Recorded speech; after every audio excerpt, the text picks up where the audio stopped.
Baiklah, video ini dibuat untuk menyelesaikan tugas mata kuliah Sistem Hukum Indonesia dengan dosen pembimbing Bapak II Pertama STMT. Bagaimana saya akan menjelaskan atau memaparkan materi PPT kelompok 6, yaitu Sistem Hukum di Indonesia.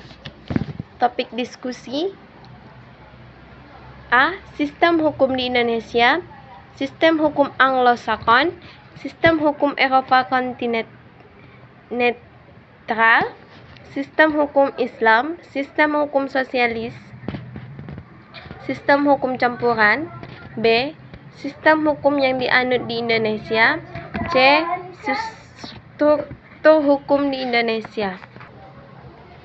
Sistem hukum global. Sistem hukum global merupakan suatu keputusan hukum yang terdiri atas berbagai unsur interaksi antara individu yang saling bekerja sama demi tercapainya kesatuan tersebut.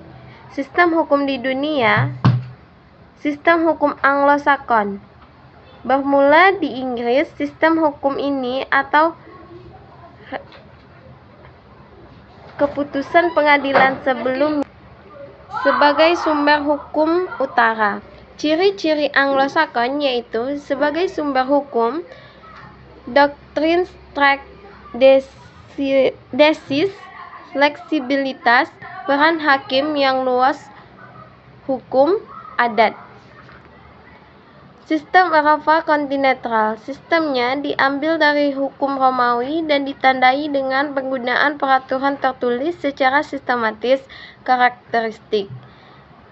1. Koordinasi hukum hakim. 2. Hukum sumber hukum yang bebas, kepastian hukum.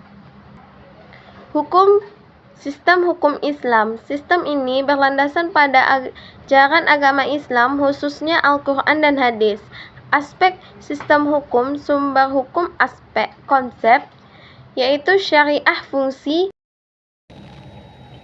Sistem hukum sosialis. Berdasarkan ideologi komunis, sistem hukum ini berorientasi pada kepentingan kolektif daripada kepentingan individu. Sistem hukum campuran. Banyaknya negara di dunia tidak hanya mengadopsi satu sistem hukum, tetapi juga menghubungkan unsur-unsur sistem lainnya. Contoh Indonesia, Singapura, Cina, dan Malaysia.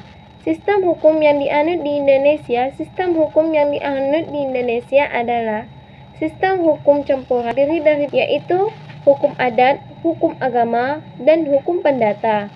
Struktur hukum di Indonesia. Struktur hukum di Indonesia merupakan suatu sistem yang kompleks dan dinamis, terdiri dari berbagai komponen yang saling terkait dan terinteraksi. Struktur hukum di Indonesia. 1. Petugas penegak hukum. 2. Instrumen legislatif. 3. Budaya hukum. Baiklah, itu yang dapat saya paparkan. Sekian, terima kasih.